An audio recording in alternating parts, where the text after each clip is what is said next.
Hello, my name is Lexi. My topic for the evening is about the U.S. troops in Iraq, and my major claim is that the U.S. troops stationed in Iraq are unnecessary and need to be sent home before too many lives are affected.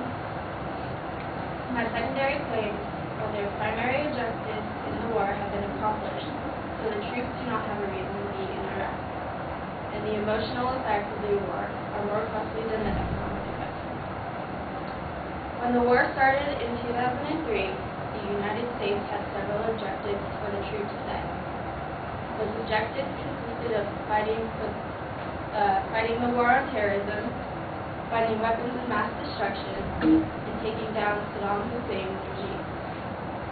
Once the regime was taken down and no weapons of mass destruction were found, a new objective was set. Now the U.S. was to establish a government for Iraq. On February 27, 2009, President Barack Obama said, "I want to be very clear. We sent our troops to Iraq to do away with Saddam Hussein's regime, and you got the job done. We kept our troops in Iraq to help establish a sovereign government, and you got the job done. And we will leave the Iraqi people with a hard-earned opportunity to live a better life. That is your achievement. That is the prospect that you have made possible." It was obvious that President Obama felt we were ready to bring home the U.S. troops stationed in Iraq when he made his speech, but he recalled his decision soon after.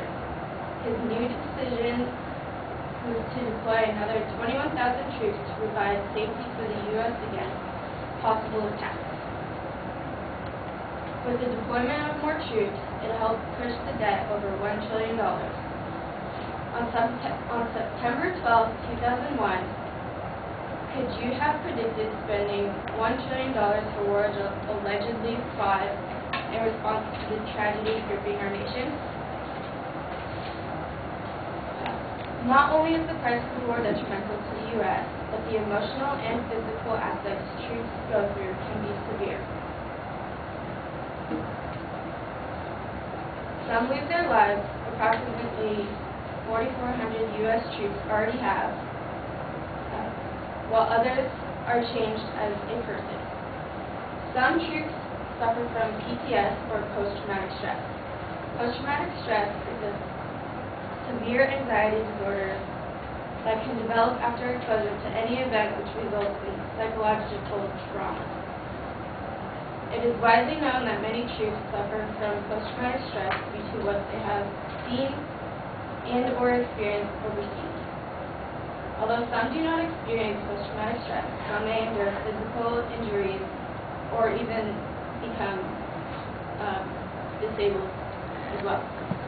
Not only do troops suffer from psychological or physical problems, some can also suffer from emotional problems as well.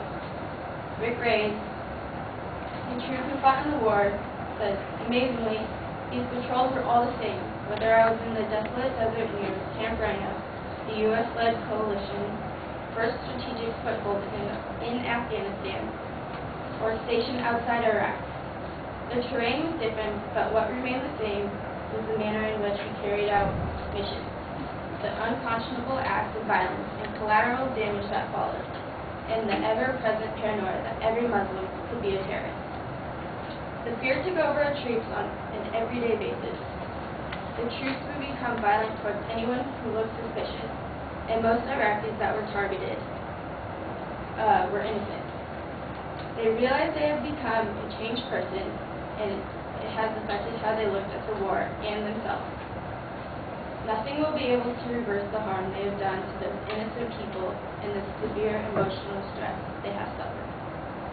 As a result of the emotional and physical distress of the troops and the objectives that they have accomplished while overseas, I find that troops stationed in Iraq are unnecessary and need to be sent home."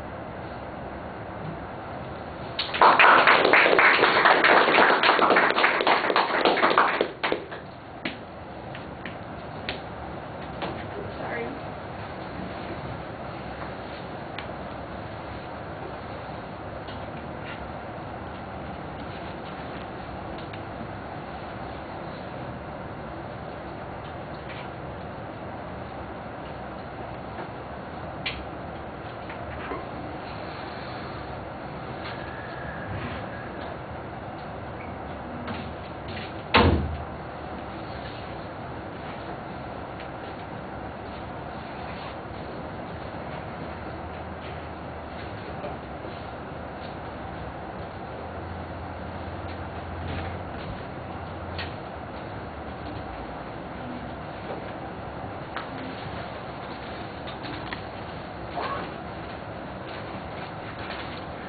All right, the proposition has multiple parts to it. There's actually also a policy claim in it, so there's a little bit of a problem there. I thought your signposting of the secondary issues was okay. The one argument about the impact of war on the troops, the potential, obviously the casualties and those kinds of things, I don't think there's any dispute about that. There might be some argument about how widespread there is in terms of emotional effects. You get into an argument about what the impact might be on, for instance, Iraqis and the way the troops become paranoid about everybody who's a Muslim. I think there's an argument to be developed there, but it's basically based on the one piece of testimony from the soldier that you quote there, and there's no additional information on that. But even that is not relevant to the claim, which is that it's unnecessary.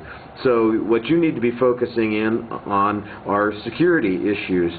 Is there a continuing security threat in Iraq? Is there stability? Are the Iraqis able to handle security issues on their own? If the U.S. leaves, is there going to be any particular problem? And those issues you don't address. You address the issue, nobody likes war, and so the description of all the bad things that happen in war, you're not going to get anybody arguing with that. It's that trauma exists, that bad things happen. Nobody's going to deny that as well. The question is whether it's necessary, and I think that that's where you lose your focus. You get sidetracked on the other things.